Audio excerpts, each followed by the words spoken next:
오늘 우리에게 주시는 하나님의 말씀은 역대상 16장 말씀입니다. 역대상 16장 1절에서 22절 말씀입니다. 역대상 16장 1절에서 22절 말씀을 저 한 절 여러분 한 절 교독하시도록 하겠습니다. 하나님의 궤를 메고 들어가서 다윗이 그것을 위하여 친 장막 가운데에 두고 번제와 화목제를 하나님께 드리니라. 다윗이 번제와 화목제를 드리기 위를 마치고 여호와의 이름으로 백성에게 축복하고 이스라엘 무리 중 남녀를 막론하고 각 사람에게 떡 한 덩이와 야자 열매로 만든 과자와 건포도로 만든 과자 하나씩을 나누어 주었더라.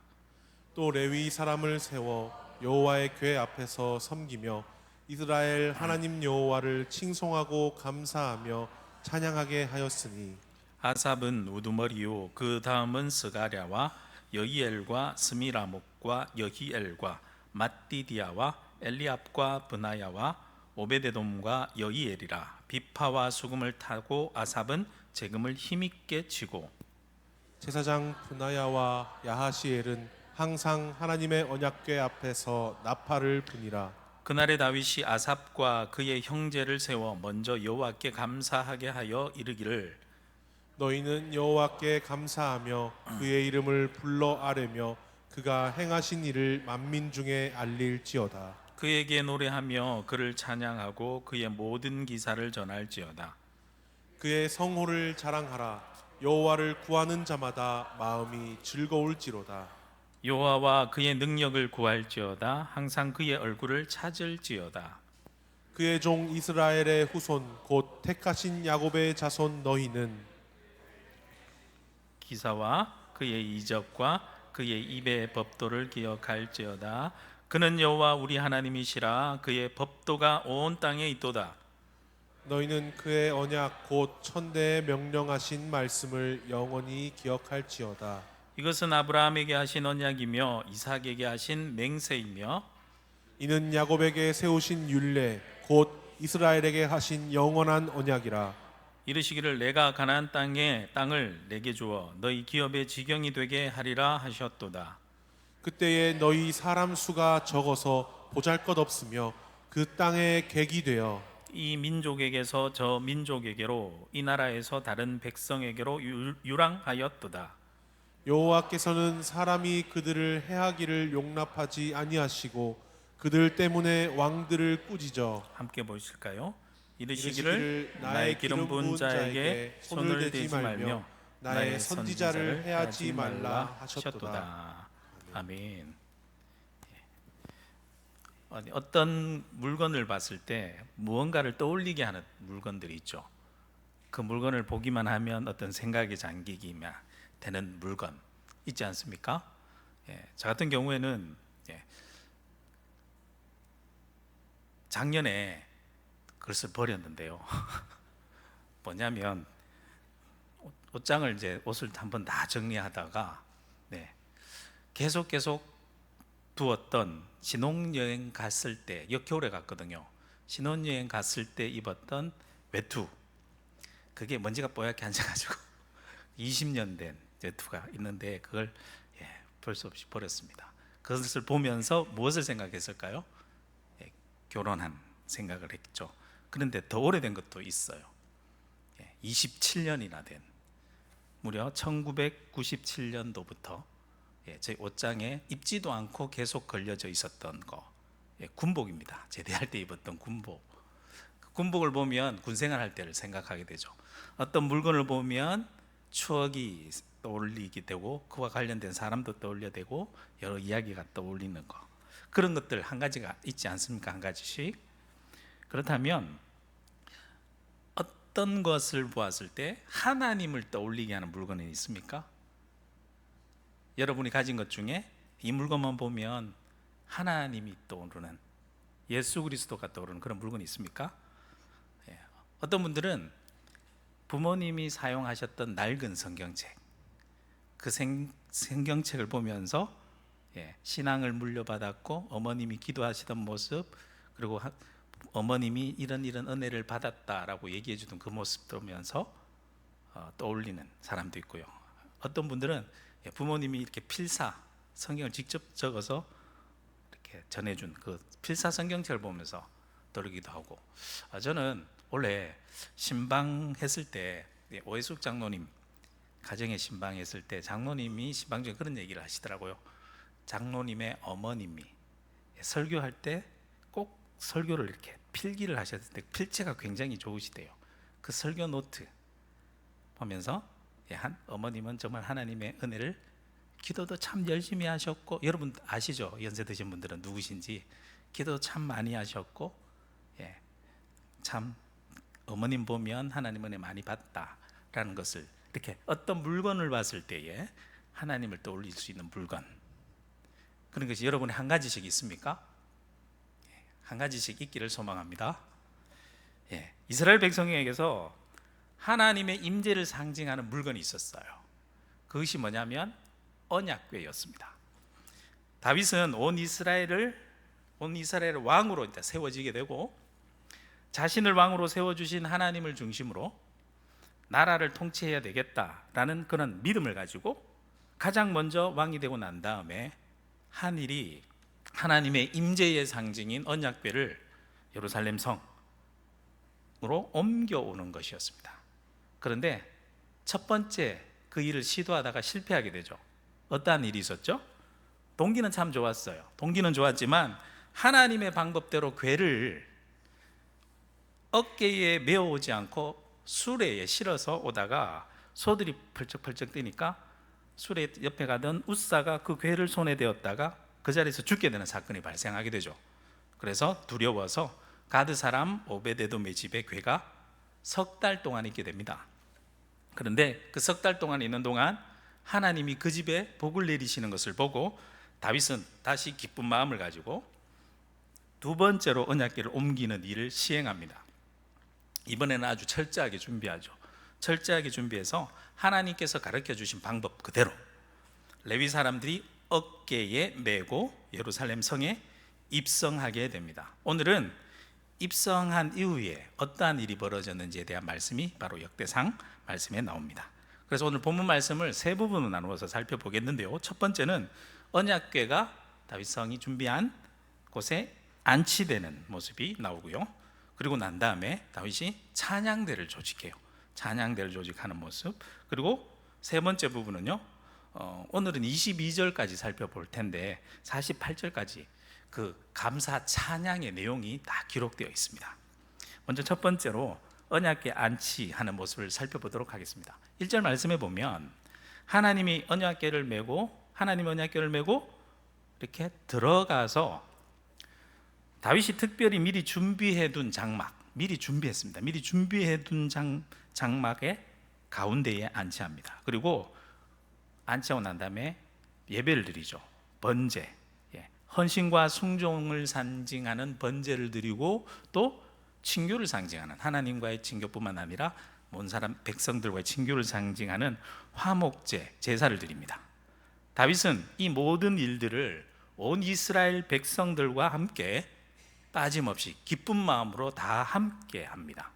그리고 2절 말씀에 보면 예배를 다 마치고 다윗은 함께한 모든 백성들을 여호와의 이름으로 축복해 주죠. 축복합니다. 그리고 3절 말씀에 나오듯이 남녀를 막론하고 모든 이스라엘 사람들 각 사람에게 떡 한 덩이와 야자 열매로 만든 과자, 야자 열매로 만든 과자라고 했는데 개역 한글과 새로운 새 번역에 보면 이게 이제 언어적 표현을 살펴보면 고기 한 점으로 번역되어 있기도 해요. 사실 화목제를 드렸기 때문에 화목 제사는 다른 사람들과 제물로 드려진 고기를 나누는 의미가 있거든요. 하여튼 고기 한 점으로 번역되기도 됐습니다. 하여튼 야자 열매든 고기 한 점이든 상관없어요. 그리고 건포도로 만든 과자 하나씩 다 나누어 주었습니다. 여기서 보면 한 사람도 소외되는 사람 없이 온 이스라엘 백성들이 모두가 빠짐없이 잔치 음식을 나누고 먹었다라는 것을 알 수 있죠. 한마디로 지금 온 이스라엘 성 전체가, 온 나라 전체가 기쁨이 넘치고 풍성한 잔치 자리가 되었다라는 겁니다. 그러고 난 다음에 다윗이 한 일은 4절부터 6절까지 말씀해 보면 찬양대를 조직해요. 4절 말씀해 보면 다윗은 또 레위 사람을 따로 세워가지고 여호와의 궤 앞에서 섬기며 이스라엘 하나님 여호와를 찬양할 찬양대를 조직합니다. 찬양대 조직은 이후 점차 체계가 잡혀가고 인원이 더 늘어납니다. 그래서 역대상 조금 뒤쪽으로 더 가면 기록된 것을 보면, 찬양대 기록된 명단을 살펴보면 23장 5절 말씀에 보면 무려 찬양대가 몇 명이나 더 늘었어요. 4,000명의 찬양대가 구성됩니다. 4,000명의 찬양대가 찬양한다고 생각해 보십시오. 그리고 5절 말씀에 보면 아삽을 우두머리로 하는데요. 아삽은 시편에 그의 시가 무려 12편이나 있어요. 50편도 그렇고 73편에서 78편까지 남아 있습니다. 그 아삽이 우두머리로 총 책임자로 세워지고, 그리고 그는 재금을 힘있게 쳤다라고 말씀하고 있어요. 그의 아래로는 스가랴를 포함한 9명의 명단이 쭉 나오는데 9명이 있었고, 그들은 노래하면서 빅파와 수금을 연주했다라고 나옵니다. 아마 아삽이 재금을 들고 이렇게 힘있게 쳤다고 하니까 힘있게 소리를 맞추면 나머지 찬양대원들이 거기에 맞춰서 찬양을 시작했거나 어떤 리더를 했겠죠. 그리고 6절 말씀해 보면 제사장 분하야와 아하시엘은 항상 하나님 언약궤 앞에서 나팔을 불었더라라고 말씀합니다. 그렇게 나팔을 불면서 그리고 힘있게 재금을 치면서 비파 수금으로 연주하면서 어떤 찬양을 했냐? 그것이 바로 7절부터 나옵니다. 감사 찬양의 내용이 나오는데요. 7절 말씀에 보면 그날에로 시작하지만 세 번역에 보면 그날에 처음으로 다윗이 찬양대를 세워서 가장 먼저 최우선으로 여호와께 감사하게 하여 찬양을 하게 합니다.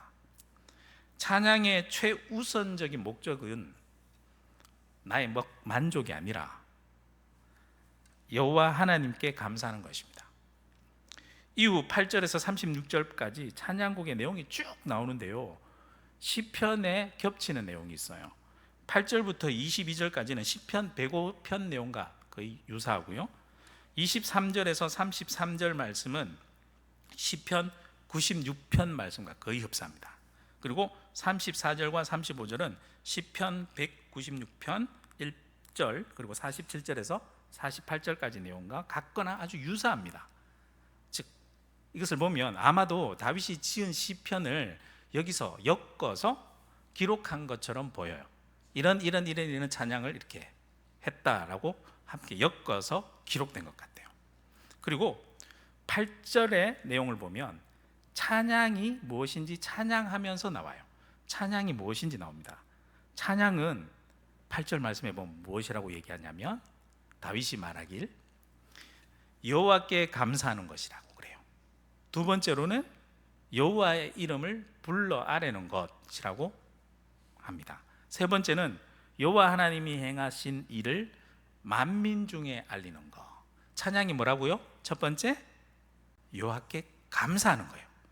두 번째는 여호와의 이름을 불러 아뢰는 거, 여호와의 이름을 부르짖는 거예요. 세 번째 여호와 하나님이 행하신 일을 만민 중에 알리는 거, 이것이 찬양이래요.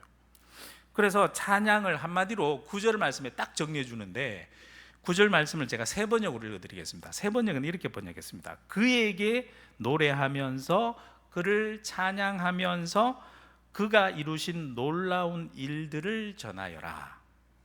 즉 찬양은 찬양 감사하면서 주의 이름을 부르면서 그의 이루신 놀라운 일을 전하는 거예요. 즉 하나님의 일을 알리는 거, 전도죠. 복음을 전하는 거죠. 그것은 가장 그렇게 복음을 전하고 하나님의 일을 알리는 가장 확실한 방법이 뭐라고요? 찬양하는 겁니다. 그리고 찬양의 삶을 내가 살아가는 것이 가장 확실한 방법입니다. 그래서 10절에서 11절 말씀에는 찬양은 어떻게 해야 하는 것인지에 대한 말씀이 나오게 되는데, 찬양은 어떻게 해야 되냐? 첫 번째 10절 앞부분의 말씀을 보면 그의 성호를 자랑하라 나오잖아요. 하나님의 거룩한 이름을 내가 자랑하는 거예요. 하나님의 이름을 드러내는 거래요. 찬양은 온전히 하나님의 이름만 드러나야 됩니다. 찬양하면서 나의 이름이 드러나고, 아니면 찬양할 때, 그리고 악기를 연주할 때 나의 모습, 실력이 부각되어서는 안 됩니다. 그 모든 것을 통해서 누구의 이름이 드러나야 됩니까? 하나님의 이름, 거룩한 이름이 드러나야 됩니다. 둘째, 찬양을 어떻게 해야 되냐? 10절 뒷부분의 말씀을 보면 여호와를 구하는 자마다 마음이 즐거울지로다 라고 얘기했죠. 찬양할 때는요, 즐거운 마음으로 해야 된다는 거예요. 아니, 찬양할 때 마음이 안 즐겁더라도 찬양하다 보면 즐거워질 수밖에 없습니다. 그러한 은혜를 경험해 보신 적 있습니까? 찬양하다 보면이 아니라 내 속에서 하나님의 말씀을 만날 때, 예배할 때, 하나님이 함께 하심을 느낄 때 내 속에서부터 나오는 찬양으로 말미암아 내가 즐거워질 수밖에 없는 거예요. 그래서 찬양은 즐거운 마음으로 해야 되는 거예요. 찬양할 때 내 속에서 이해할 수 없는, 난 도무지 말로 표현할 수 없는데 내 속에서부터 샘솟는 이해할 수 없는 내면의 기쁨으로 충만해지는 경험을 하게 됩니다. 그러한 경험들을 하시기를 소망합니다. 세 번째로 11절 말씀에 보면 찬양을 어떻게 해야 하는가? 여호와와 그의 능력을 구할지어다 항상 그의 얼굴을 찾을지어다 라고 말씀하죠. 찬양은, 저는 그런 얘기 많이 들었거든요.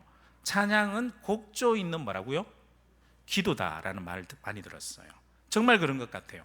찬양은 여호와의 능력을 구하는 기도이고, 찬양은 여호와의 얼굴을 찾는 기도입니다. 여호와를 찾는 기도입니다. 그것도 항상이라고 하잖아요. 항상 그의 얼굴을 찾을지어다. 그러니 우리가 찬양할 때 기도하는 마음을 품고 간절한 마음으로 항상 진심을 담아서 기도하는 마음으로 찬양해야 된다라는 것입니다. 그러면 찬양은 무엇인지 알겠고 찬양은 어떻게 해야 되는지 알겠는데, 찬양하면 우리에게 무엇이 유익하냐? 오늘 말씀에 계속 말씀해 줍니다. 아까 12절과 13절 읽을 때 조금 헷갈리셨죠? 성경에 보면 순서가 그렇게 묶여져 있는데, 왜냐하면 원어 성경과 그리고 개역개정 성경과 이렇게 번역된 순서가 앞뒤가 조금 바뀌어 있기 때문에 그래요. 세 번째는 그 순서를 잘 적용해서 이렇게 번역했습니다. 주님께서 이루신 놀라운 일을 기억하여라. 그 이적을 기억하고 내리신 판단을 생각하여라. 그의 종 이스라엘 자손아, 그가 택하신 야곱의 자손아, 즉 기억하여라 란 말이 나옵니다. 찬양은요, 찬양을 하다 보면 우리를 기억하게 해줍니다. 무엇을 기억하게 해줍니까? 첫째, 말씀 읽은 것처럼 우리가 하나님을 기억하게 해줍니다. 살다 보면 우리가 하나님을 잊어버릴 때가 많죠? 찬양하면 하나님을 기억하게 해줍니다. 14절 말씀에 보면 그는 여호와 우리 하나님이시라. 찬양하라, 찬양하고 기억하는 거죠. 그는 여호와 우리 하나님이시라. 그의 법도가 온 땅에 있도다 라고 말씀하잖아요. 찬양하면 우리가 하나님을 기억하게 해줘요. 둘째, 우리가 약속의 말씀을 찬양하면 기억하게 해줍니다. 15절 말씀에 말씀하잖아요. 너희는 그의 언약 곧 천대에 명령하신 말씀을 영원히 기억할지어다 라고 말씀합니다. 여러분, 하나님의 약속은 반드시 이루어지죠. 믿으십니까? 반드시 이루어집니다. 시간과 공간을 초월해요. 16절 말씀에 보면 그래서 설명이 들어갑니다. 아브라함에게 하신 언약이 안 이루어지는 것 같다가 100세 때 이삭이 태어나잖아요. 이삭에게 하나님께서 약속이 이어지게 하시고 17절 말씀에 보면 야곱에게 이어지고 야곱에게 세워진 약속의 말씀이 곧 영원한 언약이다 라고 말씀합니다.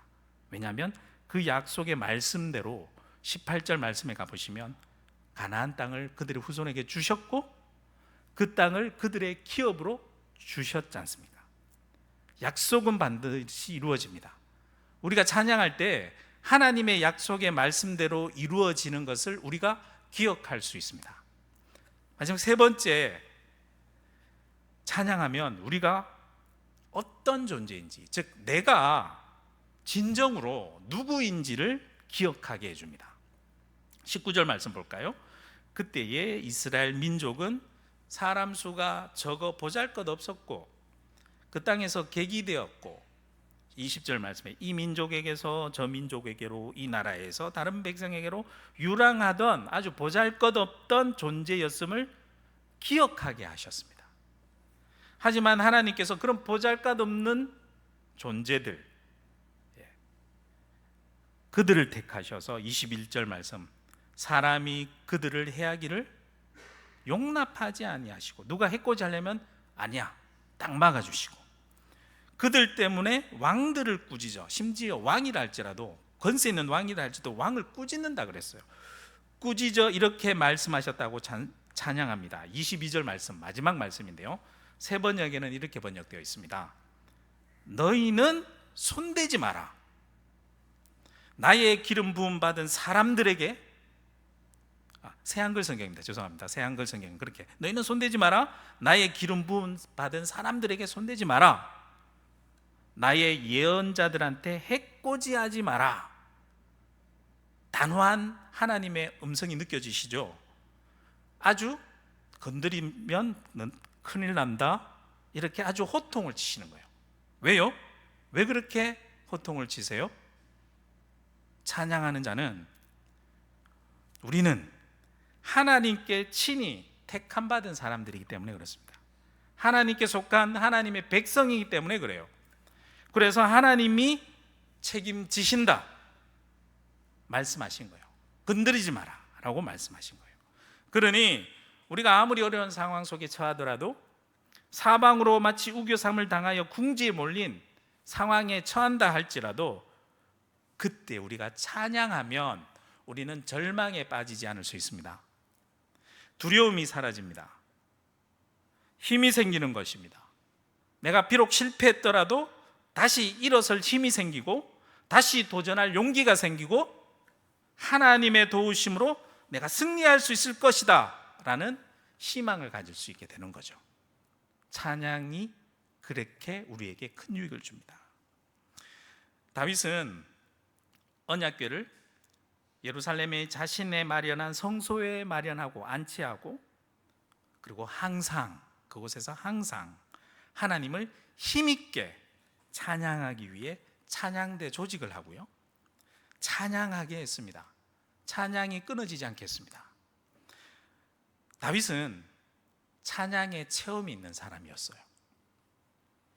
찬양의 힘을 알았어요. 다윗은 찬양을 잘했고 시편을 많이 남겼잖아요.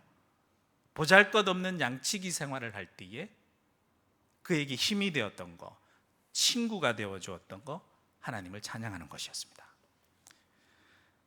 다윗은 찬양의 힘을 너무 잘 알았어요. 그래서 다윗은 아주 찬양의 사람이었죠. 그는 자신뿐만 아니라 그 경험, 그 체험, 그것을 살려 온 이스라엘 사람들도 찬양의 사람들이 되었으면 좋겠다라고 생각했고, 그리고 찬양하는, 하나님을 찬양하는 민족이 되길 원했습니다. 그것이 하나님의 뜻이고 하나님이 기뻐하시는 일인 줄 알았기 때문입니다. 다윗은 찬양의 힘을 알았어요. 찬양의 힘이 뭘까? 이사야 43장 21절 말씀에 보면 이렇게 말씀하시죠. 같이 읽어볼까요? 시작. 이 백성은 내가 나를 위하여 지었나니 나를 뭐하게? 찬송하게 하려 함이니라. 너무 잘하는 말씀이죠. 우리는 찬양하기 위해 존재하는 사람들입니다. 찬양하기 위해 존재하게 만든 하나님께서 찬양할 때 우리에게 힘을 주십니다. 그래서 찬양의 힘은요, 첫 번째, 오늘 말씀을 정리해 보면 첫 번째, 하나님을 기억하게 하는 힘이 있어요. 바쁜 일상에서 우리가 하나님을 잊어버릴 때가 참 많죠. 오늘 하루 하나님을 몇 번 잃어버리셨습니까? 그럴 때 찬양하십시오. 찬양은 우리의 바쁜 일상 속에서 하나님을 기억하게 하는 힘이 있습니다. 하나님을 찾고 하나님을 구하는 힘이 있습니다. 찬양할 때 우리는 기도할 수 있는 힘을 얻게 되는 겁니다. 우리 금요기도에 나와서 처음에 뭐 하죠? 찬양합니다. 기도할 힘을 얻기 위해서 찬양합니다. 찬양할 때 하나님을 기억하게 하는 힘이 있고요, 하나님도 우리를 기억해 주시는 힘이 있어요. 두 번째, 약속의 말씀을 기억하게 하는 힘이 있습니다. 하나님의 말씀은 반드시 이루어진다라고 했잖아요. 다만 그것이 언제 이루어질지 모르기 때문에 우리는 기다리다가 지쳐서 때로는 언제 이루어질까 모르겠다, 약속의 말씀을 잊어버릴 때가 있습니다. 우리들의 삶이 지칠 때, 약속의 말씀이 내게 너무 더디다고 느껴질 때, 그럴 때 뭐 하면 됩니까? 찬양하십시오. 찬양하시길 소망합니다. 다시 우리가 찬양할 때 다시 말씀을 붙들 수 있게 되고요, 다시 말씀 위에 굳게 설 수 있게 되고, 그 말씀의 힘을 얻어 우리의 삶을 또 버틸 수 있는 힘이 되는 것이 찬양의 힘입니다. 약속하신 말씀대로 하나님께서는 우리를 언제 어디서나 지켜주실 것이고 인도해 주실 것이고, 결국에는 약속하신 말씀대로 우리에게 복 주실 줄로 굳게 믿고 인내할 수 있는 힘, 믿음과 힘을 주실 줄로 믿습니다. 자, 아브라함이 그런 힘을 가졌습니다. 힘을 갖고 이삭에게 이어졌고 야곱에게, 요셉에게 몇 년의 기간이 걸렸을까요? 내 삶 가운데 이루어지지 않는 것 같더라도 하나님의 약속은 나를 통해서 반드시 이루어 주실 겁니다. 찬양하면서 그것을 믿고 오늘 나에게 주어진 그 삶을 내가 이어나갈 수 있는 거죠. 마지막 세 번째, 찬양은 어떤 힘이 있느냐? 내가 어떤 존재인지, 나는 누군지 기억하게 하는 힘이 있습니다. 살아가다 보면 실패할 때도 있습니다. 내가 너무 못나 보이고요, 자존심이 상할 때도 있고요, 그리고 때로는 우울할 때도 많죠. 그럴 때 뭐 하십시오? 찬양하십시오. 찬양할 때 우리는요, 내가 진정 누구인지를 내가 기억할 수 있습니다. 성경에는 여러 군데서 내가 누구인지를 증언하고 있습니다. 우리는 누굽니까? 여러분들은 누구입니까? 하나님의 아들, 딸들입니다. 시편 2편 7절 말씀, 너는 내 아들이라 오늘 내가 너를 낳았도다. 나는 하나님의 아들, 딸입니다. 자신의 가슴을 치면서 한번 얘기해 봅시다. 나는 하나님의 아들, 딸입니다. 시작. 네, 그뿐만 아니에요. 나는 하나님의 자녀예요. 요한복음 1장 12절 말씀, 영접하는 자 곧 이름을 믿는 자들에게는 하나님의 자녀가 되는 권세를 주었다. 너는 하나님의 자녀다 라고 선포해 주는 거예요. 나는 하나님의 자녀입니다. 우리의 아버지는 하나님 아버지십니다. 우리는 하나님을 아버지를 아버지로 모신 자들입니다. 그리고 베드로전서 2장 9절 말씀, 너희는 택하신 족속이요 왕같은 제사장들이요 거룩한 나라요 그의 소유된 백성이니 이는 너희를 어두운 데서 불러내어 그의 기이한 빛에 들어가게 하신 이 아름다운 덕을 선포하게 하려 하심이라. 우리는 하나님께 택함 받은 사람들입니다. 하나님께서 우리를 특별히 택하셨습니다. 제사장으로 택하셨습니다. 이 땅 가운데 하나님의 이름을 찬양하고 드러내는 존재로 택하셨습니다. 우리는 그런 사람들입니다. 마지막 이사야 43장 21절 말씀, 그래서 이 백성은 내가 나를 위하여 지었나니 나를 뭐하게? 찬송하게 하려 함이니라. 이 시간 찬송하길 소망합니다. 찬송하면서 하나님이 우리의 하나님임을 기억하십시오. 찬송하면서 약속의 말씀 기억하십시오. 이 시간 찬송하면서 내가 어떤 존재인지를 기억하시길 소망합니다. 그리고 찬송하면서 하나님께 곡조 있는 기도로 하나님을 찾고 하나님의 능력을 찾는 귀한 시간 되길 소망합니다.